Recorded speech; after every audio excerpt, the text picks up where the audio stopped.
টাঙ্গাইলের ঘাটাইলে বাবা মুক্তার আলীর ছুরিকাঘাতে নির্মমভাবে খুন হয়েছেন ৩ বছরের মেয়ে তোহা।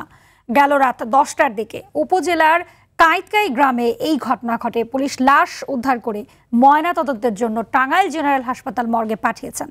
ঘটনার পর থেকে পলাতক রয়েছে বাবা মুক্তার আলী। পরিবার জানায় মুক্তার আলী প্রায় ১ বছর ধরে মানসিক ভারসাম্যহীন অবস্থায় ছিলেন। ঘটনার রাতে হঠাৎ ক্ষিপ্ত হয়ে ঘুমন্ত মেয়ের গায়ে ঝাঁপিয়ে পড়ে, এরপর ছুরি দিয়ে বুক ও পেটে আঘাত করেন। চিৎকার শুনে প্রতিবেশীরা ছুটে এসে শিশুটিকে উদ্ধার করে ঘাটাইল উপজেলার স্বাস্থ্য কমপ্লেক্সে নিয়ে গেলে কর্তব্যরত চিকিৎসক তাকে মৃত ঘোষণা করেন। বাপে মেয়েটা মারছে,